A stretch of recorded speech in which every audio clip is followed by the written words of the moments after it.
وَلَقَدْ أَرْسَلْنَا إِلَىٰ ثَمُودَ أَخَاهُمْ صَالِحًا، اور ہم نے بھیجا تھا سمود کی طرف ان کے بھائی صالح کو، أَنِ اعْبُدُوا اللَّهَ فَإِذَا هُمْ فَرِيقَانِ يَخْتَصِمُونَ، کہ تم اللہ کی بندگی کرو تو وہ قوم جو ہے دو گروہوں میں تقسیم ہو گئی جو آپس میں جھگڑنے لگے۔ قَالَ يَا قَوْمِ لِمَ تَسْتَعْجِلُونَ بِالسَّيِّئَةِ، انہوں نے کہا کہ اے میری قوم کے لوگوں کیوں برائی کی جلدی مچاتے ہو، قبل الحسنہ، بھلائی سے پہلے، یہ جو کہہ رہے ہو کہ لے آؤ عذاب، اس کی جلدی نہ مچاؤ۔ لولا تستغفرون اللہ لعلکم ترحمون، کیوں نہیں تم اللہ کا استغفار کرتے، معافی چاہتے اللہ سے تاکہ اللہ تم پر رحم کرے۔ قالوا طیرنا بک وبمن معک، انہوں نے کہا کہ ہمیں تو کچھ محسوس ہو رہا ہے کہ نحوست ہے اے صالح تمہاری بھی، اور تمہارے ساتھ جو ایمان لائے ہیں ان کی ہے، ان کی نحوست کا ہمیں خوف ہے کہ ہم پر کوئی برائی آئے گی۔ قال طائرکم عند اللہ، انہوں نے کہا تمہاری نحوست یا تمہاری بدقسمتی جو بھی ہے وہ سب اللہ کے اختیار میں ہے۔ بل انتم قوم تفتنون، بلکہ تم ایک ایسی قوم ہو جو بچلائے جا رہے ہو، بھٹکائے جا رہے ہو۔ وکان فی المدینۃ 9 رہط، اور اس شہر میں 9 سردار تھے بڑے بڑے، یفسدون فی الارض ولا یصلحون، وہ زمین میں فساد مچاتے تھے، اصلاح نہیں کرتے تھے۔ قالوا تقاسموا باللہ، تو کہا انہوں نے آپس میں قسمیں کھاؤ اللہ کی، یعنی آپس میں حلف اٹھا رہے ہیں۔ وہی معاملہ جو میں پہلے بھی عرض کر چکا ہوں کہ جو حضرت شعیب سے کہا تھا ان کی قوم نے، لولا رہتک لرجمناک، اگر آپ کا یہ خاندان نہ ہوتا تو ہم ابھی کبھی آپ کو رجم کر چکے ہوتے اور ہم آپ کو سنسار کر چکے ہوتے۔ یہاں بھی معاملہ یہ تھا کہ حضرت صالح کے خلاف کوئی اقدام کریں یا ان کے حکم کے خلاف کوئی کام کریں تو انہیں اندیشہ یہ تھا کہ یہ ان کی جمعیت پوری یا ان کا خاندان جو ہے پھر اس کے ساتھ جو ہے لڑائی نہ ہو جائے۔ تو انہوں نے یہ کہا کہ اب مل جل کر ایک ہی مرتبہ ہم حملہ کریں گے اور قتل کریں گے ان کو، جیسے حضور کے بارے میں مکے میں سازش ہو رہی تھی کہ یہ اب محمد کو قتل کرنا ہے، تو ظاہر بات ہے کہ یہ قتل جو ہے اگر تو کسی ایک فرد نے کیا اور وہ تو پھر اس قبیلے کو اس کی سزا بھگتنی پڑے گی، اور وہ ہماری ہو سکتا ہے ان فائٹنگ شروع ہو جائے، ہماری خانہ جنگی شروع ہو جائے۔ لہذا یہ کہ سب قبیلوں سے ایک ایک نوجوان لو اور مل جل کر اچانک جا کر سب کے سب حملہ کرو، اور سب کے سب اس پر وار کرو محمد پر صلی اللہ علیہ وسلم، تاکہ کسی کو یہ پتہ نہ چل سکے کہ کس نے قتل کیا ہے۔ تو اسی طرح کا معاملہ انہوں نے کہا، تقاسموا، آپس میں قسمیں کھاؤ اللہ کی، لنبیتنہ، کہ ہم اس پر رات کے وقت اچانک حملہ کریں گے، واہلہ، اور اس کے گھر والوں پر،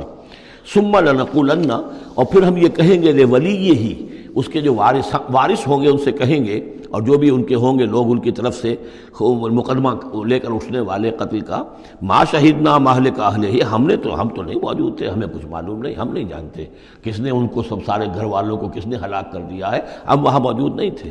وَإِنَّا لَصَادِقُونَ، اور ہم سچے ہیں۔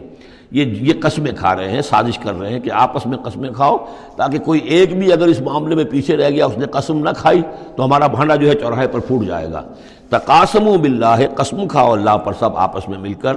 لنبیتنہ، کہ ہم اس کے اوپر حملہ آور ہوں گے رات کے وقت، واہلہ، اور اس کے گھر والوں پر، ثم لنقولن، اور پھر ہم یہ کہیں گے لولیہ ما شہدنا مہلک اہلہ وإنا لصادقون، ومکروا مکرا ومکرنا مکرا، انہوں نے اپنی سی سازش کی، اپنی سی تدبیر کی، اپنا سا پلان بنایا، اور ہم نے اپنا پلان بنایا، وہ مکرنا مکرن وہم لا یشعرون، نے پتہ بھی نہیں تھا۔ فانظر کیف کان عاقبۃ مکرہم، تو دیکھ لو کیا انجام ہوا ان کی چالوں کا۔ انا دمرناہم وقومہم اجمعین، ہم نے ان سب 9 کے 9 سرداروں کو اور ان کی قوم کو ہلاک کر ڈالا، اور سب کے اوپر جو عذاب الہی آ گیا۔ فتلک بیوتہم خاویۃ، تو یہ ان کے گھر پڑے ہوئے ہیں کہ جو ڈھے ہوئے ہیں، بما ظلموا، بسبب الظلم کے کہ جو انہوں نے کیا۔ ان فی ذلک لآیۃ لقوم یعلمون، یقیناً اس میں نشانی ہے ان لوگوں کے لیے جو علم رکھتے ہیں۔ وانجینا الذین آمنوا وکانوا یتقون، ہم نے نجات دی ان لوگوں کو جو ایمان لائے تھے اور جنہوں نے تقویٰ کی روش اختیار کی تھی۔ وَلُوطًا، اور ہم نے بھیجا تھا لوط کو، اذ قال لقومہ، جبکہ انہوں نے کہا تھا اپنی قوم سے، اتاتون الفاحشۃ وانتم تبصرون، کیا تم دیکھتے ہوئے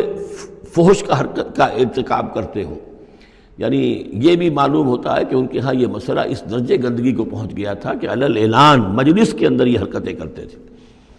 اَإِنَّكُمْ لَتَأْتُونَ الرِّجَالَ شَهْوَةً فِي دُونِ النِّسَاءِ، کیا تم مردوں کی طرف کا رخ کرتے ہو شہوت کے ساتھ عورتوں کو چھوڑ کر؟ بل انتم قوم تجہلون، لیکن تم تو واقعتاً یہ کہ بہت ہی جہالت میں مبتلا ہو چکے ہو۔ فما کان جواب قومہ، تو نہیں تھا اس کی قوم کا جواب، الا ان قالوا، مگر یہ کہ انہوں نے کہا، اخرجوا آل لوط من قریتکم، نکال باہر کرو لوط والوں کو، لوط کے گھر والوں کو اپنے شہر سے، انہم اناس یتطہرون، یہ تو بڑے پاک باز لوگ ہیں، بڑے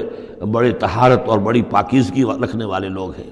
فانجیناہ واہلہ، تو ہم نے نجات دی اس کو اور اس کے گھر والوں کو، الا امرأتہ، سوائے اس کی بیوی کے، قدرناہا من الغابرین، یہ ہم نے مقرر کر دیا تھا کہ وہ پیچھے رہنے والوں میں ہوگی۔ وَأَمْطَرْنَا عَلَيْهِمْ مَطَرًا، اور ہم نے ان پر ایک بارش برسائی، فَسَاءَ مَطَرُ الْمُنذَرِينَ، تو بہت ہی بری بارش تھی وہ کہ جو ان لوگوں پر برسائی گئی کہ جن کو خبردار کر دیا گیا تھا۔